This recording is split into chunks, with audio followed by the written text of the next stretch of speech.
السلام علیکم۔ آئیے آج ایک ایسے خوبصورت سفر پر چلتے ہیں جہاں ہر کہانی میں حکمت اور دانائی کے انمول خزانے چھپے ہیں۔ ایک ایسا سفر جو ہمارے دل اور دماغ کو روشن کر دے گا۔ کبھی سوچا ہے کہ کہانیاں ہماری زندگی پر اتنا گہرا اثر کیوں چھوڑتی ہیں؟ وہ اس لیے کہ کہانیاں صرف واقعات کا مجموعہ نہیں ہوتی، بلکہ یہ تو وہ آئینے ہیں جو ہمیں زندگی کے اصل معنی سمجھاتی ہیں۔ تو آج ہم ان 4 نکات پر بات کریں گے۔ سب سے پہلے قرآنی حکمت کو سمجھیں گے، پھر عجائب القرآن کو جانیں گے، اس کے اخلاقی اسباق دیکھیں گے، اور آخر میں دیکھیں گے کہ یہ علم ہم تک کیسے پہنچتا ہے۔ تو آئیے اپنے سفر کے پہلے حصے کا آغاز کرتے ہیں۔ دیکھیے، قرآن صرف ایک کتاب نہیں، یہ حکمت کا ایک گہرا سمندر ہے، اور اس کی لہروں میں ایسی ایمان افروز کہانیاں ہیں جو روح کو تازگی بخشتی ہیں۔ قرآن میں بیان کیے گئے واقعات صرف تاریخ کے قصے نہیں، بلکہ یہ تو وہ زندہ مثالیں ہیں جو ہر دور کے انسان کو سوچنے پر مجبور کرتی ہیں اور زندگی گزارنے کا صحیح راستہ دکھاتی ہیں۔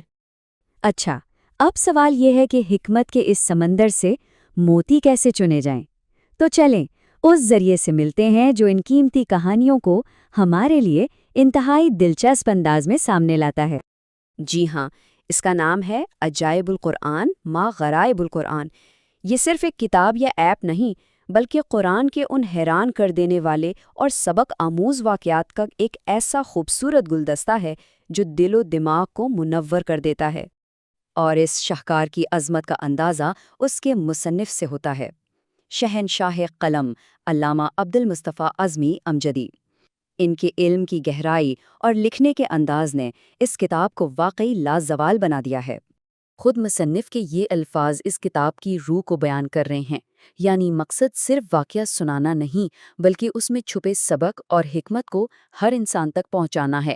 تو یہ تو ہو گئی کتاب کی بات۔ اب ذرا آگے بڑھتے ہیں اور دیکھتے ہیں کہ علم کا یہ خزانہ کس طرح زبان اور سرحدوں کی قید سے آزاد ہو کر ہر ایک تک پہنچ رہا ہے۔ اور سب سے خوبصورت بات جانتے ہیں کیا ہے؟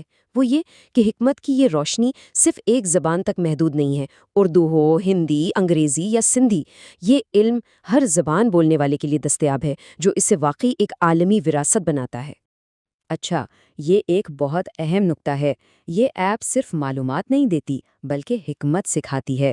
یہ صرف یہ نہیں بتاتی کہ کیا ہوا، بلکہ یہ سمجھاتی ہے کہ اس واقعے سے ہمیں کیا سبق ملتا ہے، ہماری روح کے لیے کیا پیغام ہے۔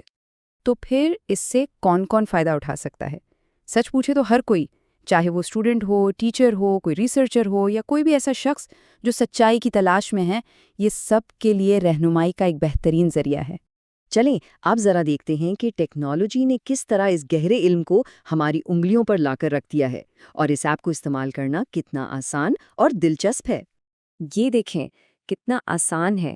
کچھ تلاش کرنا ہو وہ بھی ممکن، آرام سے پڑھنا ہو اس کا بھی انتظام ہے۔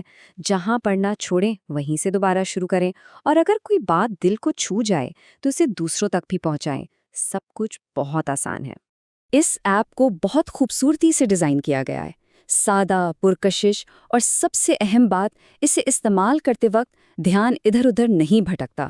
ساری توجہ صرف اور صرف حکمت کی باتوں پر مرکوز رہتی ہے۔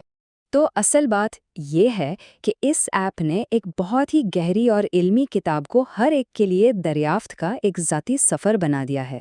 یہ ایک ایسا رہنما ہے جو ہر قدم پر ساتھ چلتا ہے۔